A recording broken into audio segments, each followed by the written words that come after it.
د کډوالو او راستنیدونکو چارو وزیر مولوي عبدالکبیر د افغانستان لپاره د برېټانیا له ځانګړي استازي سره لیدلي دي. کتنه کې د برېټانیا استازي د افغانستان او پاکستان ترمنځ د اوربند هرکلی وکړ او هیله یې څرګنده کړه چې کابل او اسلام آباد په ګډه سره د دایمي اوربند لپاره کار وکړي.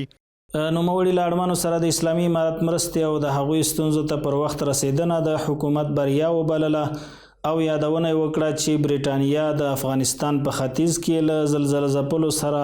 د مرستې په موخه 4 میلیونه پاونډه ځانګړي کړي چې د ملګرو ملتونو ادارو لخوا زیانمنو ته رسول کیږي.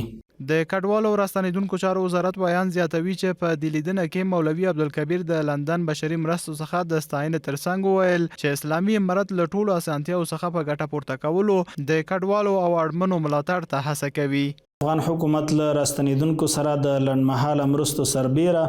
هغوی ته د دایمي سرپناه په موخه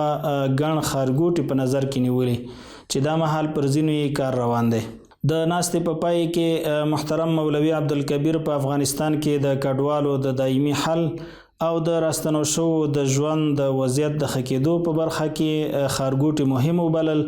او د ښارګوټو په رغولو کې د برېټانیا په ګډون د نورو مرستندویه هیوادونو مرستې مهمې وبللې. دا په داسې حال کې ده چې تر دې وړاندې هم د کډوالو او راستنیدونکو چارو وزیر د یو شمېر هیوادونو او بنسټونو استازو سره په کتنه کې د افغان کډوالو د ملاتړ په موخه د لا زیاتو همکارۍ غوښتنه کړې.